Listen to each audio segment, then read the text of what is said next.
Thank you. Always a Let pleasure. me, my pleasure, Stas. If And the themes let were me, better, nicer than death and destruction, that'd be even better. yeah, unfortunately, every time we have to talk about death and destruction because it's all about war, and nothing, different would come out of these wars. This us. The new escalation is that the Israelis attacked the Iranian nuclear facility in Natanz in Isfahan in Iran. Then we had the response from the Iranians. They have, for the first time, you know, the Iranian missiles are hitting Dimona. And not only Dimona, but Arad was hit as well. Two missiles to these two cities. In Dimona is so important because one of the most protected cities in Israel, and they have everything there to defend the city because of the importance, of course, because nuclear power plant is there, and their main, you know, source of nuclear. And I would assume, I think that the nuclear bombs and nuclear weapons are there as well. But a single missile was fired and could hit the target that Iranians sending a sign to Israelis that whenever they want, they can hit the target in Israel. How do you see the escalations that is happening?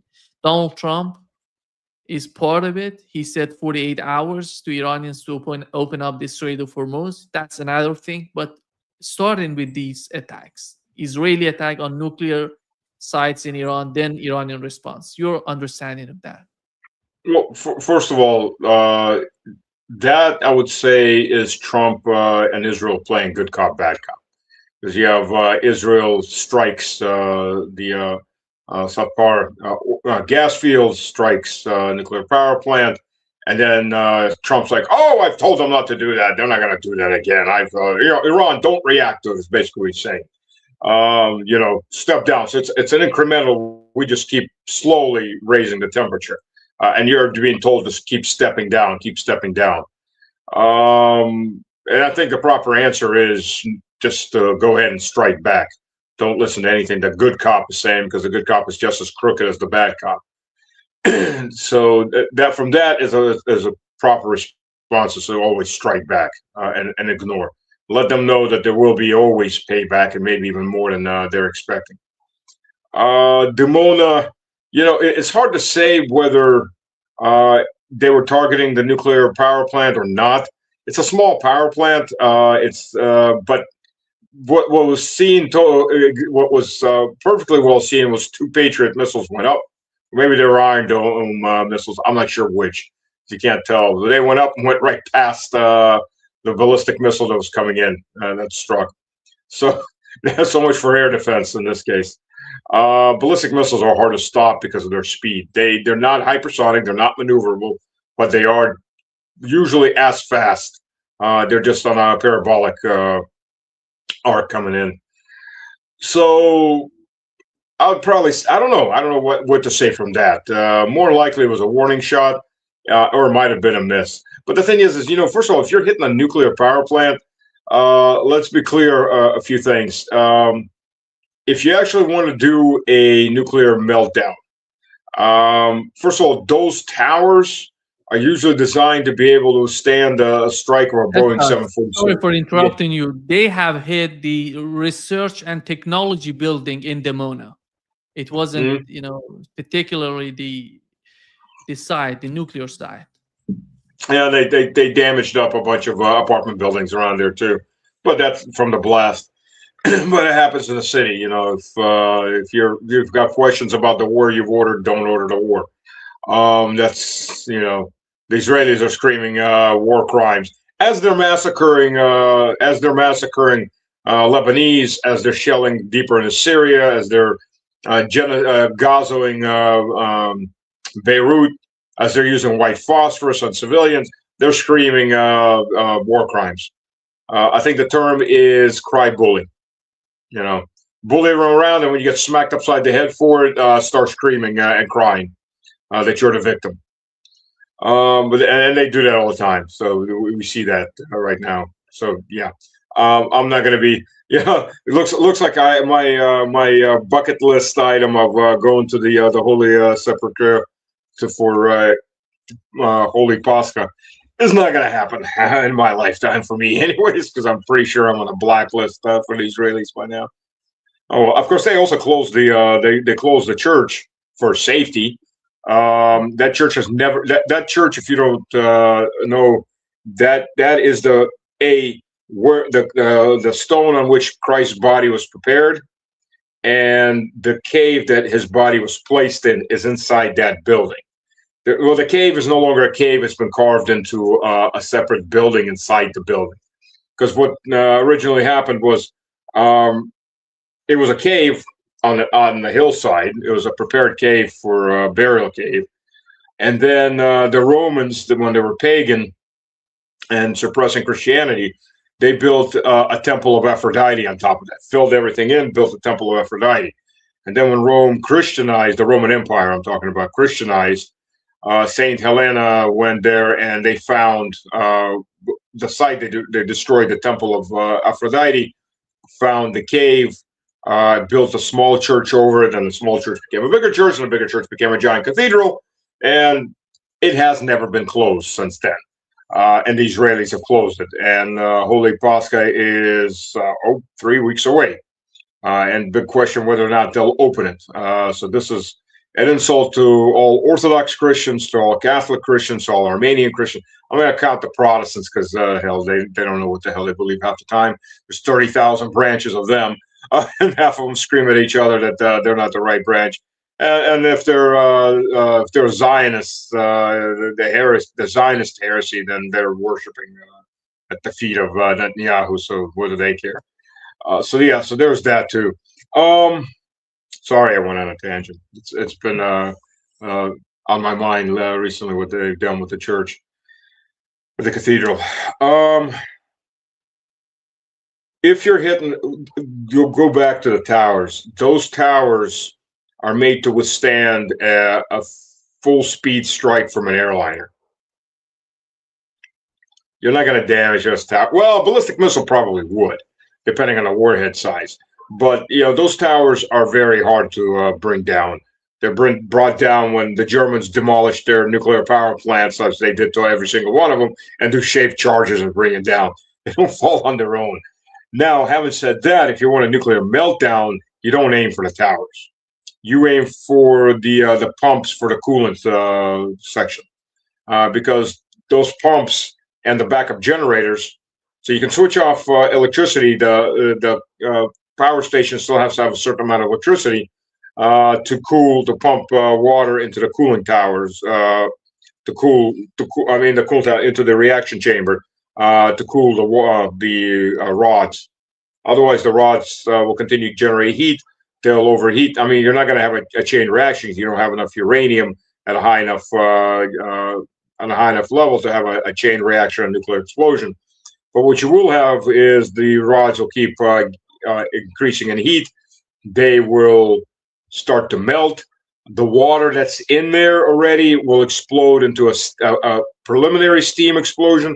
And usually, the way these things are built, there's a big reservoir of water underneath it. And this water is radioactive water to begin with. So steam goes up as radioactive steam. There's big reservoirs of water underneath it. That's part of this whole system that's also radioactive. And if the core melts down through the base and hits that water, it will instantly create a gigantic steam explosion. And then radioactive steam goes up into the atmosphere. And well, Chernobyl didn't actually have the big explosion. It only had the preliminary steam explosion for the water that was in there, because 3 guys went underneath the Chernobyl power. There's actually 3 power plants in Chernobyl, 3 blocks. 2 of them are still working. 2 of those blocks have been working to this day. One of them blew up. One of them melted down. So, and that was Fukushima had, I think, 3 blocks go off. Much worse. And these guys, they went underneath and they drained the water out. They drained the radioactive water out. I don't know where they drained it. So when it actually melted through, it came into that lower chambers, and there was nothing there. So it didn't have a steam explosion. And even with just the preliminary steam explosion in the cloud that formed, the radioactive cloud, For about a decade, Scottish herders were told not to go up into the mountains to feed their their flocks, because that's still radiation up there. And the good thing about being in a wet climate, any radioactive fallout is going to get washed away. Steadily, rain cycle, it'll wash away. Some will get in the food chain, of course, but even that will filter out eventually, and it'll wash away into the ocean, where it's diluted by insane amounts of water volume. And that's with just the preliminary. So, I mean, that's a kind of that's the kind of biological disaster you can create. I mean, Israel's already created one biological disaster, that by blowing up the oil reserves north of Tehran. That cloud, I mean, it didn't just hit Tehran and didn't just affect 9 million people there, plus the people in northeastern Iran. That cloud went up into Central Asia. That, I don't think it reached Russia, but it got into Kazakhstan, southern portion of Kazakhstan. So it hit Uzbekistan, Turkmenistan, Tajikistan, went into Kyrgyzstan, went into Pakistan, Afghanistan, and into India, and possibly even hit the edge of China. So right off the bat, just for that, all those people, if Israel survives as an entity and it's backstop America that pays for it, they need to be sued just for the damages that they caused, the ecological damage they caused those countries, and possibly with the livestock, crops, and so on. But if it's a nuclear power plant that goes off, Dimona is about 120 kilometers south of Jerusalem. It probably wouldn't go up into Jerusalem, because it'll probably blow out towards sea, right into Ashkelon and right into Tel Aviv, and straight towards Cyprus and southern Turkey. Now, if Iran's is destroyed, that will probably, depending which way the wind, the trade winds are blowing this time of year, that'll probably go northwest into Iraq, Kuwait, northern Saudi Arabia, into those areas. So, yeah, I mean, we're not talking something that's going to be limited to just one country. In either case, we're talking about major disaster areas. How much of a fallout? People living in it's also questionable. There are about 10,000 people living in Chernobyl exclusion zone, and they've been living there. A lot of people just didn't leave. Now, they don't live inside of Chernobyl, the actual city there. Though the radiation's pretty low when you're at the edge of the city, because the big building blocks are just absorbents. But when you get toward the intersection, then moss builds up radiation. There's the Geiger counters start going off, and the rad count goes up pretty quickly. But when you're further out, the human body can adapt to those levels of radiation. It may cause cancer, may not. My uncle, he was building nuclear facilities for the Soviet Union.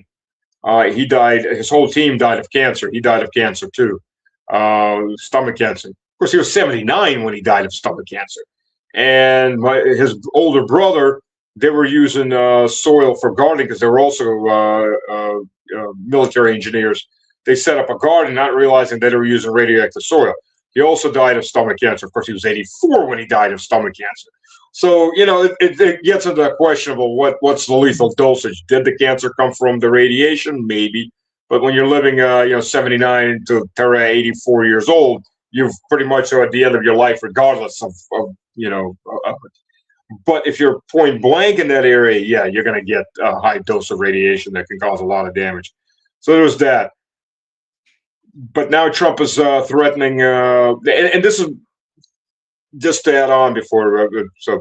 That was Trump with Israel playing good cop, bad cop. Then Trump comes out and says, "Hey, Europe, come over here. We don't need the Straits of Hormuz. You need the Straits of Hormuz. There's no problem. They're all defeated. You can just come through. It's not much of a job." Well, then why doesn't the U.S. Navy do it? And then within like 2 hours, he's screaming, you got 48 hours to surrender, basically, open the Straits of Hormuz, or I'm going to destroy everything in your country. To which Iran said, "Oh, fine, we'll do the same thing to Israel and to Jordan and to all of your allies until there's nothing left."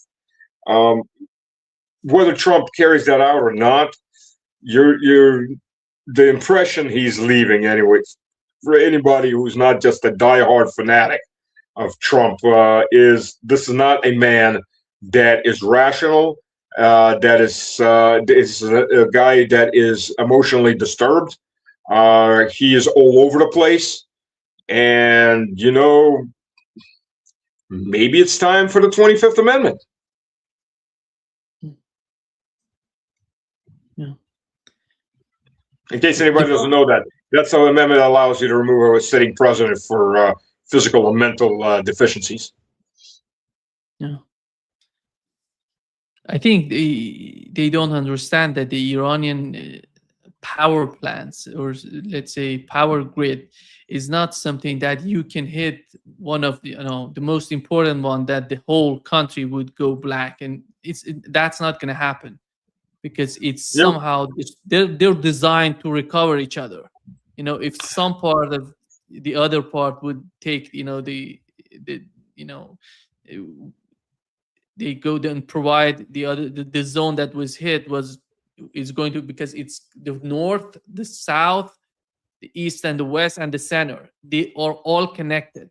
If one goes out and the other, from the south, from the east, from the west, they are all connected, they're going to come to the system and they're going to reproduce it, and it's not going to be so easy to do that.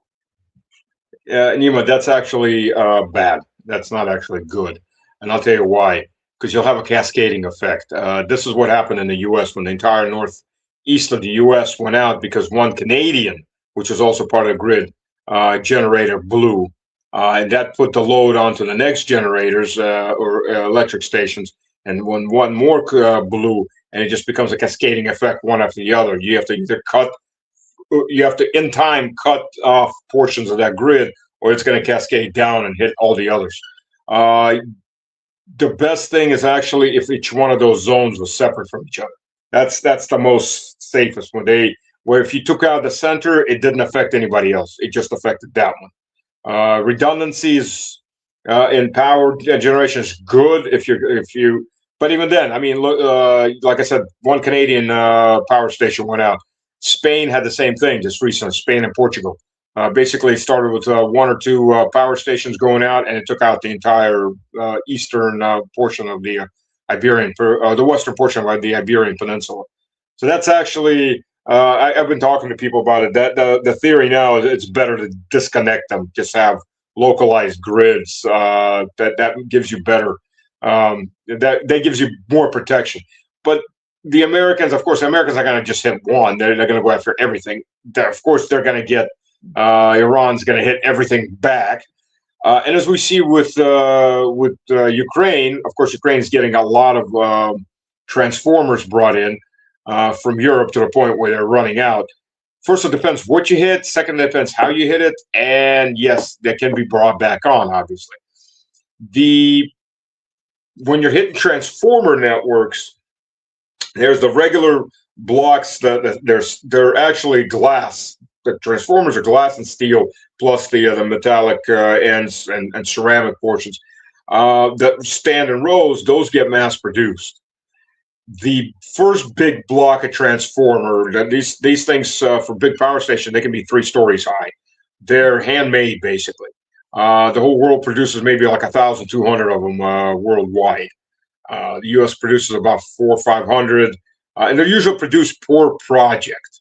So they're either to replace existing ones or for a new electric station.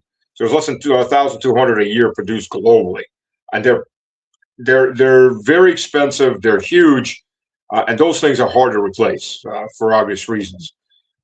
That's one of the things that happens in Ukraine is once you hit one of those, that even if you bring in from somebody else, it's limited how many quantities you have. It's one of those very niche industries globally. Maybe it's not even 1,200. I think it might be a lot lower because I think Russia produces about 120 a year on average. U.S. is somewhere around the same, a bit higher in China. But if you hit that in likewise, if you hit it for Saudi Arabia, if you hit it for Qatar or any of these others, they're going to have the same problems. and maybe more so, getting equipment to them. China, Iran has a deep rear. It's called Russia and China. Those Saudi countries don't have a deep rear. And unless their deep rear is so deep, it's called the United States, and then we'll see about that too. So their logistics are much worse for any kind of replacement. And this, we're going to see what this plays out very soon, because the world is going in for a massive, parts of the world are going in for massive crashes, and I think at this point are absolutely unavoidable and already starting to happen. Yeah, it's not going to be just power grids. They're going to go after desalination, everything, oil facilities, because it's not going to be just limited to power grids. Iran just said that if you do that, we're going to go after all of these facilities in Arab states and in Israel. And here's the thing: about 5-6% of the Iranian population. Iran has been in a drought condition. It's climatical. Been in a drought condition for the last couple of years. So Iranian agriculture is suffering a lot. However, there's enough water for the population. It's only 5 or 6% of the population that needs desalination plants to survive. Oh, is it 2%? Okay. 2%. Yeah. Israel has enough water for the population. I've been asking people who've been there. However, 75% of its agricultural sector needs desalination plants. They don't have enough water for the agriculture. Again, arid environment. Again, it's been in a drought like the whole region. Having said that, then we go to the artificial nations called Saudi Arabia, called Bahrain, called Qatar, called United Arab Emirates. These are artificial nations. We know this. I went to Dubai on a business trip. I was a director in Halliburton. We had a meeting there, so we all went there for about a week. Back in 2013. And I'm a person that likes to visit historical places. I like ruins and reading about and walking through and seeing other civilizations. I was determined to find historical Dubai. Searched all over the internet before I went there, and nothing. Went there, I'm talking to the locals, and they're laughing. Because historical Dubai, for those that don't know, this big Dubai city, historical Dubai was a mud brick fort for the local warlord, a few dozen houses, and a tiny little port. That is historical Dubai. There's no historical Dubai left. They just took it all down. There's no ruins because it was mud brick. I mean, it was just a piss poor port, and the majority for one local sultan, and the majority of the population were nomads. So there is no historical Dubai. So this entire city, everything grew up on imported technologies. First and foremost, because of the money, of course, from oil and gas. First and foremost, desalination. These countries are 75 to 100% dependent on desalination. Saudi Arabia isn't that much, of course, because Saudi Arabia has wheat fields in the south, so they have water in the south part of the population. But still, they're way overpopulated for the amount of water they have. Which are Shia regions. Exactly. Well, right, yes, they are. Although they've got wheat, they've got wheat in the south and things like that. So, but Riyadh and all these cities are in dry areas, at least for the last 6,000-7,000 years. Just sure, in the last ice age, there were very wet areas, but we're not in an ice age, and thank God. And they're dry. You can't import the water to feed these people. You need to import rivers constantly flowing. So without desalination, first of all, let's be frank. If those desalination plants are taken out, you're looking at a super mass casualty event. Yeah. The human body can go about 3 weeks without food. If you're really fat, like some of these obese cows you see that just have morbid obesity in the U.S. or in the U.K., so that if they're just given enough water, they probably survive for quite a bit longer because they've got stored reserves.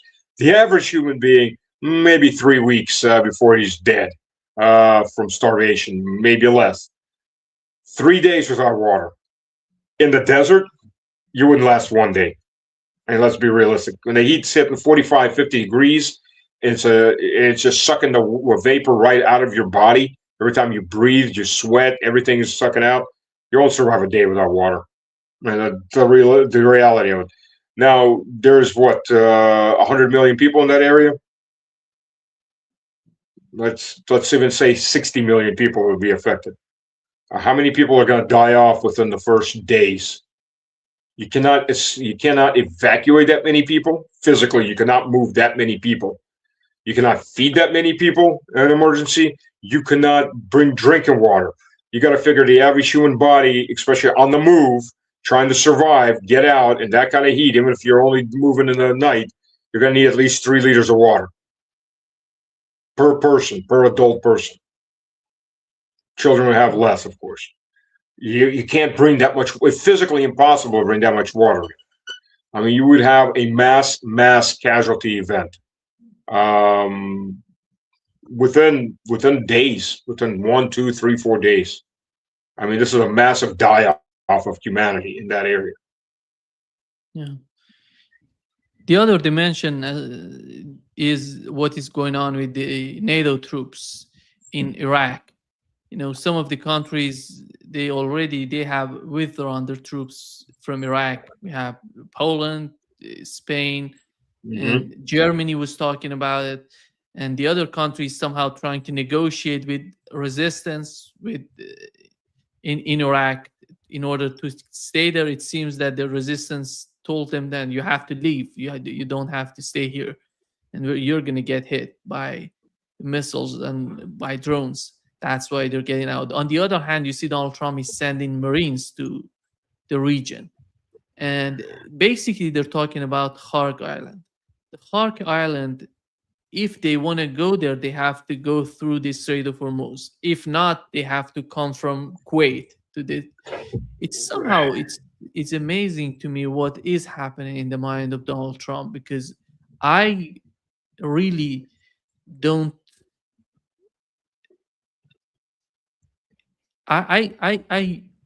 Because the stupidity is so high, I cannot ignore that Donald Trump could do this, because what he was doing so far, no rational thinker would do. That's why I'm so confused with Donald Trump. He's gonna do it. Do you understand the whole concept of sending troops to the Khark Island? I don't know if they'd actually do Khark Island. Khark Island would be a massacre. I mean, look, I've done a couple shows on this. I did my own update on Khark Island where I have the maps. For anybody that wants to see the maps, you check out my show. I've done a section just on maps going over that. And the point of those maps, and just look them up on Google Earth. Khark Island is relatively flat. The southern portion is dominated by oil infrastructure. In this case, it's more likely storage facilities and maybe oil cleaning facilities, because you have to clean the oil before you pump it. Oil comes out of the ground with sand, with water, with everything else that's underground. Various other chemicals that, including acids and things like that are deep underground, that occur naturally. So all of that has to be cleaned out, obviously. So you have facilities that clean the oil and then they pump it. I worked on these types of facilities as a consultant up in northern Sakhalin. So that's one. Northeastern portion, and there's an Nestorian church. Granted, Nestorians for us Orthodox are heretics, but there's a historical Nestorian church there. There's some mosques there. But the church wasn't closed down. Amazingly, okay. My God, Iran has Christians. There's a bunch of these videos by these Zionists that were secretly brought Bibles into Iran, and they've seen a Bible. Yeah, there's 600 plus churches working in Iran. They aren't closed down. Christians are in the parliament, guaranteed by the Constitution. Yeah, you're a little late. But they make it sound like, and all the women are covered from head to toe, unless you watch the videos of, walking through the marketplace in Tehran or walking through. I mean, there are religious neighborhoods, obviously, but it's you get the stereotypes and then you get the reality. And there's so many videos, you don't have to go far to see all this. Blumenthal was Matt Blumenthal. I was told he was there making a documentary about synagogues, because he's Jewish. Synagogues in Iran. Yes, there are Jews in Iran, and they serve in the military too, just like the Christians. Amazing, I know, and they're officers too. There, amazing, I know. The certain amount of the certain parts of the audience, well, not your audience, but some other people, their heads will be exploding. I've explained this to Christian Zionists, and just that I knew, and they go, "Whoa, I didn't know that." But they're suppressing them. Yeah, that's why they're in Parliament. Okay, never mind. You don't want to hear it anyways. But yeah, so then there's in the northeastern portion of Kharg Island is a town. It's a large town. There's an airstrip. There's even a water park there if you look on the map. There's a airstrip there, which, by the way, the Americans bombed. And by bombing that airstrip, you can no longer land C-130s on it. Yeah, that's what happens when you bomb it. So you've limited your own logistics route. Of course, it's even closer to the mainland than central Kharg Island. And why am I saying this? It's about 200 something kilometers, 300 kilometers from Kuwait to Kharg Island. You can go by ship, you can go by helicopter, you can drop them airborne out of C-130s, flying big, low, and slow. Just a great target for an Igla shoulder-fired manpad. Or you could bring them by Ospreys. Now, having said that, and an Osprey, I think, carries like 22 Marines. So you imagine how many Ospreys, well, how many times you'd have to run them to get, say, 2,000 guys on the ground. Now, having said that, one, there are Iranians on the ground, so you'd have to clear them out. You'd have to clear those buildings out while under fire. You know, you're coming in hot. You're going to be taking fire coming in. There's going to be Shahed drones flying overhead, missiles flying from the mainland. And then you have to clear the urban environment house by house. How do you get more supplies in? That's going to be a difficult issue. So as not to get hit by, say, underwater or on surface drones or any suicide boats or anything. If you're bringing it by boat, but you're going to bring a lot of supplies in, ammunition, food, etc. You're vulnerable. Your logistics line is not vulnerable. And then how do you get the wounded out? Because you got to get any helicopter coming in to get the wounded out is going to be under fire. So you got to have wounded. You got to have a lot of wounded. You got to get them out. And again, in a desert environment, because it's Kharg Island is dry, it's under the sun, so you've got to bring in a lot of water. Oh, but the desalination plant was destroyed by the Israelis or the Americans. They'll try to figure it out who blew that one up. And then, as I was talking with Mario on his program, and I kept beating him in the head, he's like, "Oh, those are big drones." No. Then there's the FPV drones. So the reason they're having problems grabbing this concept. The line of contact, the zone of contact with FPV drones in our conflict with NATO in Ukraine is between 35 to 50 kilometers. You know, look, last time I was in Avdiivka, we had drones flying overhead, getting shot down in an air battle over my head. And Avdiivka is it's not even the near rear, it's the mid rear. So it's 30 kilometers or so away from the front. Less than that, about 25. You have drones flying over. From the edge of the shoreline to the center of Kharg Island is 36 kilometers. You can take an FPV drone, the big ones, with a big power pack, and put a smaller RPG round under it, and go have fun, if you want to look at it that way. And you take a bunch of teenagers who've lost their parents or whomever, and you sit them out underneath palm trees or in the bushes with VR or in some house or on some roof, spread them out. It's a big area. You can't blow it all up easily. Give each one a dozen drones with RPG rounds and one assistant and VR goggles. Have fun, is basically. And you watch 100 drones at a wave coming in and watch the casualties mount day in and day out. These guys are not going to have many places to hide. I mean, welcome to the war in Ukraine. Now you're on the receiving end of the exact same thing. Americans are going to have a crash course in drone warfare, FPV drone warfare, real quick.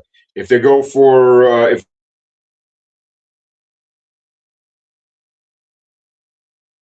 Yeah. Stas, can you hear me? The same thing coming off the mountains. We're coming out deeper in. They're going to be dealing with the same drones. Yeah. You're back. You're back. I think something is with the internet connection. Yeah. It knocked off and it's back. It's back. Yeah, so you're even back. if you think the northern straits of Hormuz or the islands in the northern straits or northern portion of the straits of Hormuz, When it you're comes, going to have the same drone. yeah, Stas, they're talking about opening up the Strait of Hormuz, and the Kharg Island is far away from the Strait of Hormuz. Looking at the map, and that's not going to be helpful for them. I don't understand the logic behind it. That's why. I don't think they're going to go for the Strait of Hormuz. I mean, I'm sorry, go for Kharg Island. I think that's a distraction. I think they're going to try to take the northern islands and the beachfront on the Straits of Hormuz. That's what I mean. They're bringing marine expeditionary units that are on boats. They do have Ospreys that can take off. There's not enough to effectively move 2,500. Plus, the 82nd Airborne is now on deployment readiness. I think they'll be moving out within 2 days. They're tossing another about 10,000 troops somewhere. But again, they're light infantry, and they still have to be fed. They still have to be supplied with ammo, ammunition, and other necessities. The wounded still have to be taken out. So no matter where you're at, you have to have a logistical line.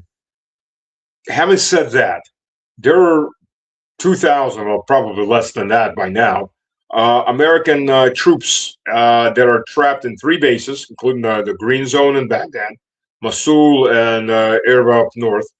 They're under fire. They're under fire by Iranian missiles. They're under fire by Iraqi militias that have been, and Iraq's government's been telling them to get the hell out of the country for 10 years. And they've been telling, yeah, go bugger yourself. We'll do whatever we want in your country. And now they are all under siege. And there's constantly videos coming out of the green sector that different points burning, the anti-aircraft system being destroyed, the phalanx systems on the walls, on the towers being destroyed.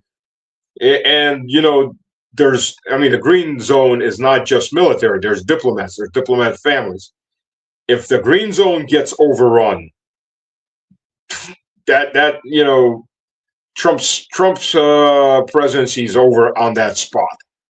They're not talking about, I talked to Ritter on day 4 of all of this, and I brought up this topic, and Ritter, Scott was under the impression they'll do an armored convoy to get these people out. We're on what day now? It's what, today is the 22nd? So 23 days in. How much food have they got left? How much water have they got? How much ammunition have they got? How many wounded do they have?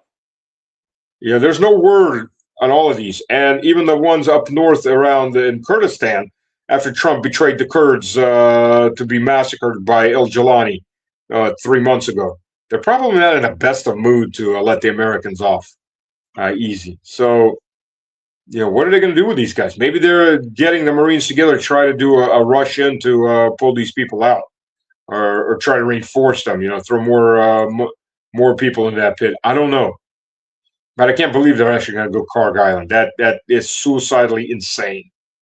There's nothing but dead American bodies going to be coming off that little adventure.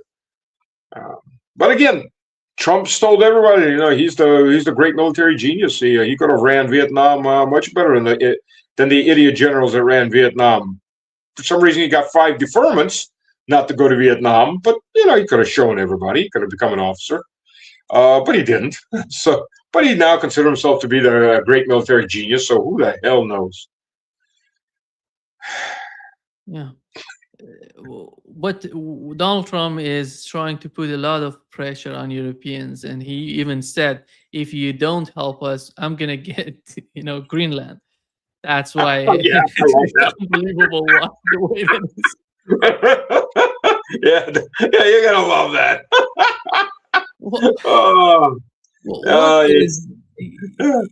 Because many of us, many people don't understand what Donald Trump is asking for. Is he asking for a political move to help him? Is he asking for a military move to help his operation in the Strait of Hormuz. Just before coming to this live hours ago, we've learned that the British submarine, nuclear submarine, is in the Arabian Sea.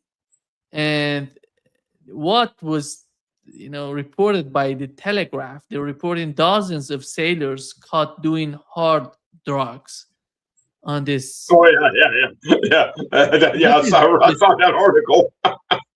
Like 90 or 100 sailors were on hard drugs. Yeah, I don't know.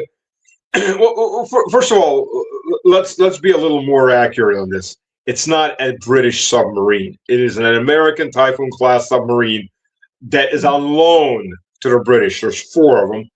3 of them are in repairs. 1 of them that's functional.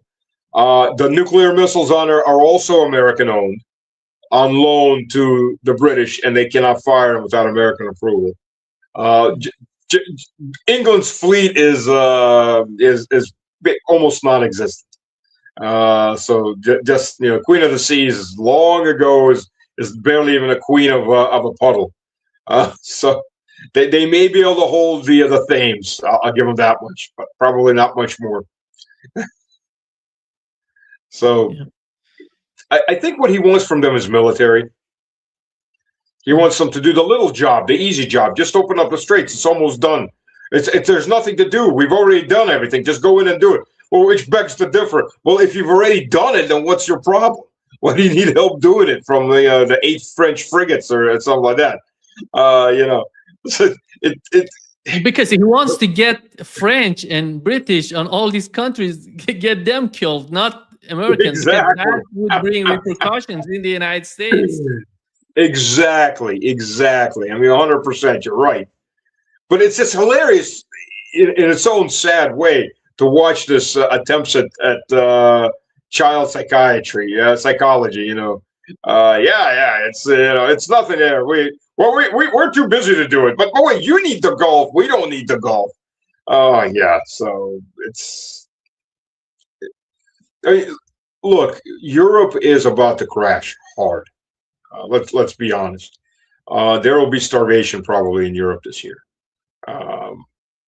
Europe. I mean, first of all, the European Union is run by ideologues, very, very rich ideologues that never suffer themselves, and their children never die in wars, and they have armed bodyguards, and they eat steak when they tell you to go eat bugs, and so on and so on.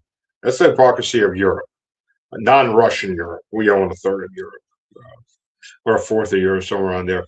But the non-Russian, Belarusian part of Europe. That's the reality of it. The Austro-Hungarian, the former Austro-Hungarian Empire, and particularly Czech, Slovakia, and Hungary, are bucking the system. And so are actually the Poles quite a bit. But if you look at what's happening, Mercurius was saying about 50% increase in fuel costs.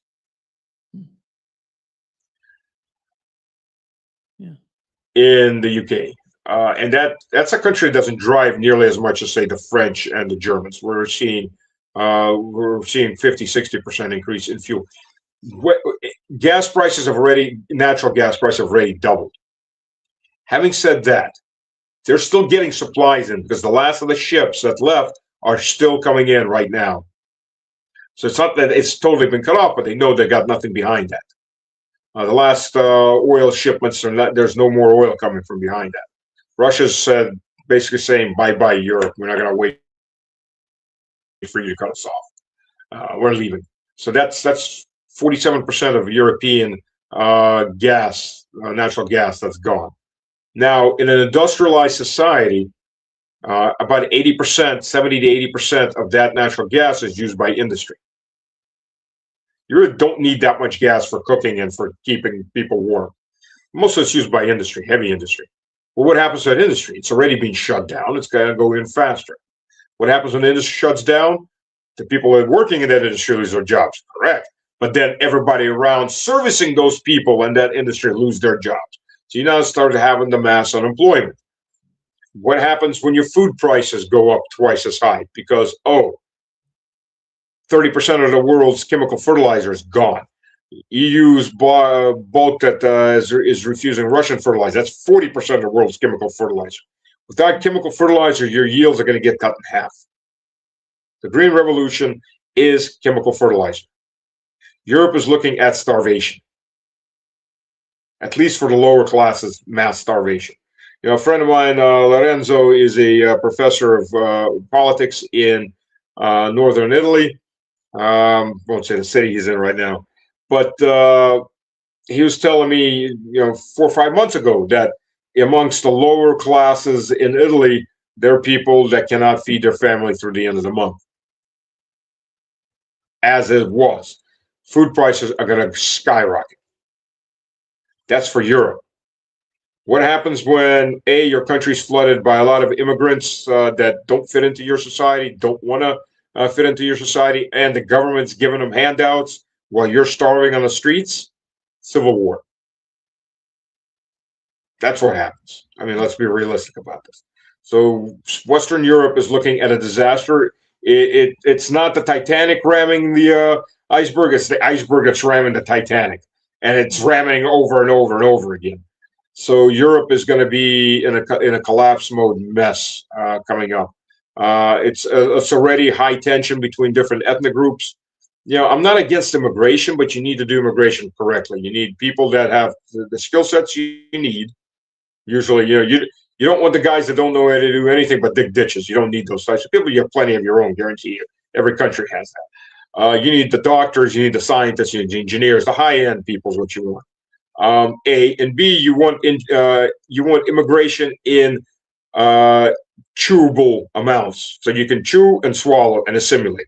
You bring too many people together, they form enclaves, and they never assimilate, and that doesn't work. And Europe is now flooded with this. And it's just a powder keg. I mean, it's a powder keg that's going to explode. And when do any of these things explode? When people don't have food to eat. Hungry people are mean people, and that's what Europe's facing. Yeah, I think as time goes by with the war, we see, in Israel, they're talking about they're investigating what has happened and why did the air defense system fail, not to hit the one single, just one missile, ballistic missile. It seems that it was a hypersonic missile, but they couldn't, intercept that missile. And they're investigating that. But the deeper problem is that they're rationing the air defense, the interceptors. That's why, this is a serious problem right now for Israel. And how long does it take for, I don't know, for Israel to understand that? Or they don't want to, they don't, because it doesn't seem that they have a grand plan for that. I don't think any of these people had a real plan. They put everything, they weren't just playing black or red on roulette. They were playing red 5. And if anything else, we're screwed. It could be red 6, it could be red 2, we're screwed. It has to be red 5. That is, we had to have a collapse of the Iranian government. Oh, crap. It didn't collapse. If you talk to anybody who was rationally looking at this, they would have told you they're not going to collapse. They're deep, they're wide, they're not a one-man rule. And even the, quote, one-man rules were never one-man rules. I mean, Saddam Hussein was a dictator, but he had lots of generals and party officials that could have taken his place if he had been killed, and the country would have kept rolling. I mean, that's what modern societies are like. You have to rip them up from inside. They were counting on that. Additionally, they would have all these revolutions and civil war breaks out. So they put everything on that, and they didn't win. Now what do you do? The simple fact is, look, we get drones that airplane type drones and rock missiles that get through. We have an air defense system in Russia. If you put all of NATO's air defense systems together, we've got them 2 or 3 times beat. We still can't stop everything. We stop 95% of it, 97% of it. Something still gets through because you can just overload a system. Having said that, the Americans never had enough interceptors. They never had enough systems. They never had enough launchers. Neither did the Israelis. The Israeli Iron Dome system was not meant for ballistic missiles. It's not. The Arrow system's meant for ballistic missiles. And though that's pretty questionable, the Iron Dome system was made for Palestinians shooting homemade rockets, not missiles, rockets, on a ballistic arc into Israel. One, these aren't very big. Two, one of the key features of the Iron Dome system, which is a smart design, is it looks at the trajectory and it figures out, is this missile going to land in a heavily populated area, an industrial area, or key bases? And if it's not, if it's in a sparsely populated area, they don't shoot it down. They just let it go. They don't have enough interceptors for that to shoot everything. They're hedging their bets. And they're hedging their bets at things like Grad missiles being fired, which are multiple launch rocket systems firing they're not missiles, they're dumb rockets, just salvo fire. And they spread out, they come down, and you're taking them out, at least the ones that look like they're going to hit something important. Because you simply don't have enough missiles. Again, Russia takes out 400 or 500 drones a day sometimes. Usually it's somewhere between 150 to 200 drones and missiles a day. And something gets through, but we do this every single day with different layered systems. U.S. and Israel do not have that. Unless you believe what the Bahrain and Qatar said that, first day we destroyed like 600 Iranian drones and 200 ballistic missiles. I mean, that's taken Zelensky's playbook, where he says we destroyed everything, but for some reason everything's blowing up, and we destroy everything. For some reason, people are taking photos of missiles and drones just flying overhead, but we destroy everything. And taking that and just blowing that up large, we blew up 3 times more than Iran fired at everybody, in this one little Bahrain. But we see the reality. It's a myth. They started to believe their own myth that with their limited amount of systems that they could actually do this. That Iran doesn't have very many missiles, or the Iranian government will collapse. It's just a whole list of self-delusional myths that they chose to believe and still believe. Well, partially, anyways. Yeah. And they based their decision for that. Yeah. Before wrapping up, how do you find the situation in Ukraine right now? Because we are so much focused on the war in the Middle East. Yeah. Everybody's, we're not that much focused on what's going on in Ukraine. That's why many people would want to know what is happening in Ukraine, because Zelensky was trying to tell Donald Trump, I'm going to help you with the drone, but what is happening in Ukraine in between Russia and Ukraine, and how do you see the battlefield? Well, partially you're seeing the results of that battlefield in the Middle East, and the Middle East is now helping the battlefield in Russia because there's a limited amount of Patriot missiles. A lot of those air defense systems have been destroyed in Ukraine, so that otherwise would have wound up in Israel or in Jordan and in these other areas. They just don't exist anymore. They're chunks of metal. So that's one. Two, Zelensky was offering to use his drones and send his drone teams down to help Israel. And by the way, he's now complaining, and I would say correctly, that our Russian drones are flying in Iran. Well, that was actually proven on about day 2 or day 3, where they took chunks of what was supposed to be Shahed drones, but really Garan 2s or Garan 3s, flipped it, and there's Russian chips inside of it on the motherboards. In Cyrillic, everything's name of the company and all that. They do that. So it's made in Russia. So things have turned slightly around. And amazingly, how dare they proxy us? Well, life's a bitch, and it comes around, goes around.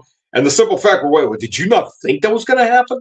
Again, we're going back to this preconceived notions. So you're going to proxy Russia for 4 friggin' years. You're going to arm the crap out of Ukraine. You're going to give targeting data to Ukraine constantly. And you don't think Russia's going to do the same back? Seriously? seriously? These are the leaders of the West? These are the leaders of America? These are morons, absolute freaking morons that are getting a lot of people killed, and the consequences of what they're doing between I mean, there are literally going to be regions of the world without oil, without gas, that are going to be collapsing economically. There's going to be massive wars in places like Africa and possibly Southeast Asia, resource wars, because they're literally, this is what we've created by cutting out 25% of the world's oil. Boom. And these are the morons that were making these decisions and threat assessments.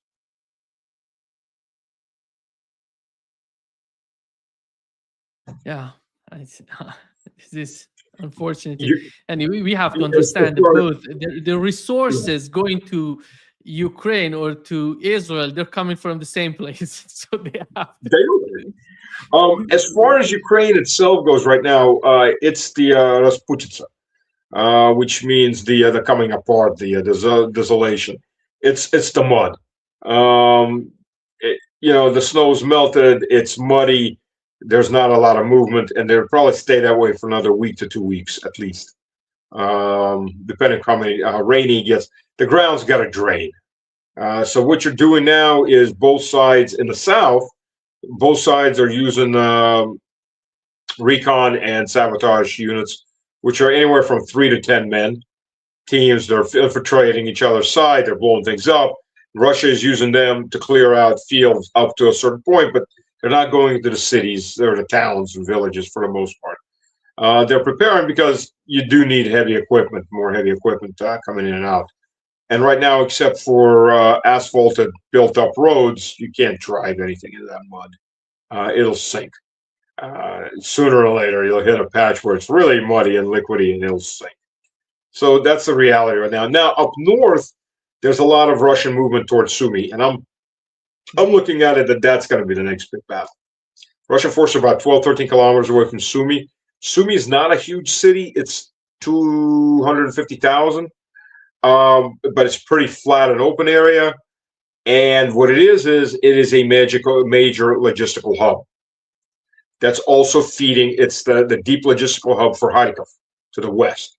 To the east of Kharkiv, where Russia is approaching, is a big river reservoir area, lake reservoir area from the Serebryanka River.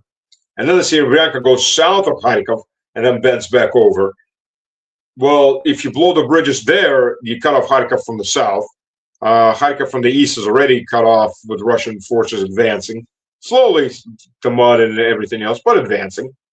So what do you need? You need to surround Kharkiv from the other side, the deep rear. You're taking out Sumy.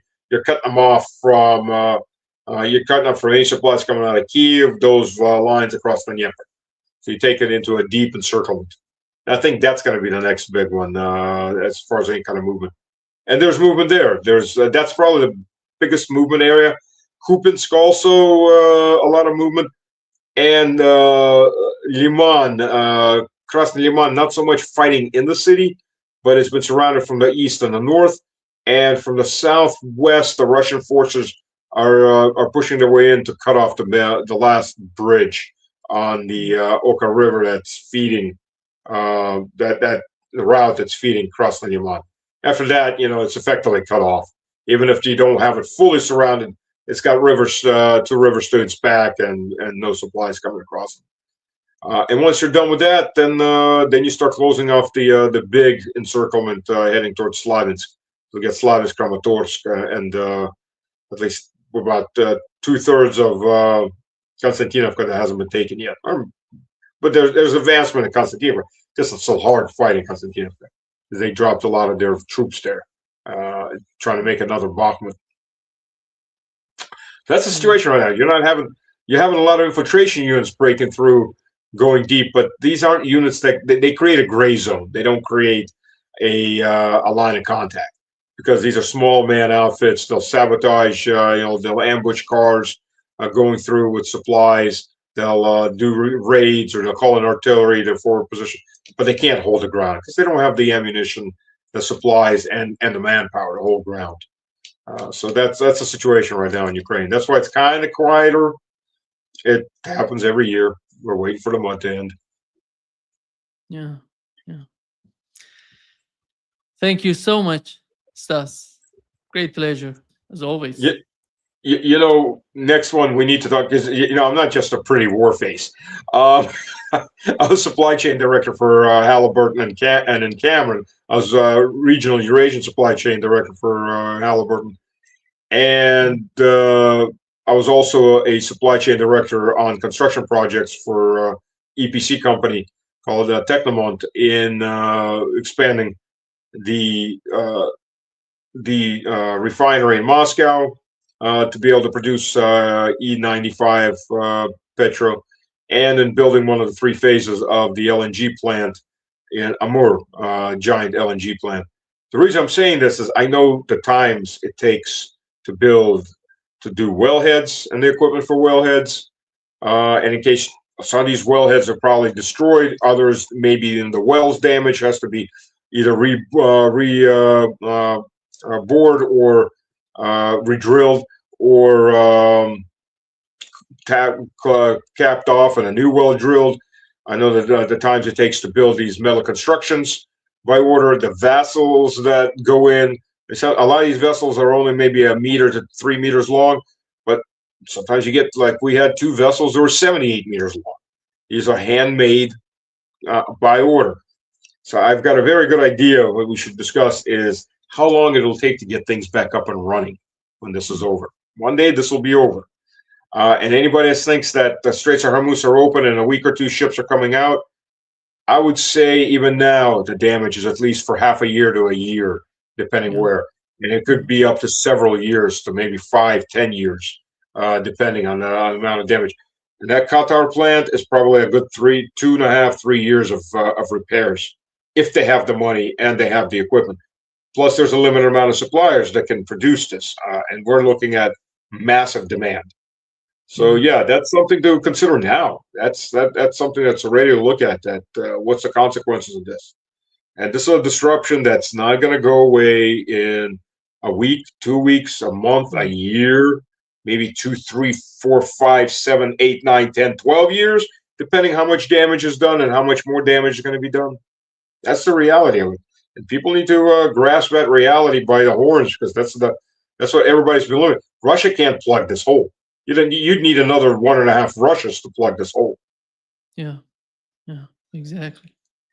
Yeah, that could be one of the most important consequences of this war, and it's not going to end right now. It's going to continue, and that's going to worsen the situation. Yes. And I will say one thing before we go. For all the people that say drill now, baby, drill, of course, that's the correct attitude. But just understand, 3 to 5 years to bring a field to economic exploitation levels. It's not overnight.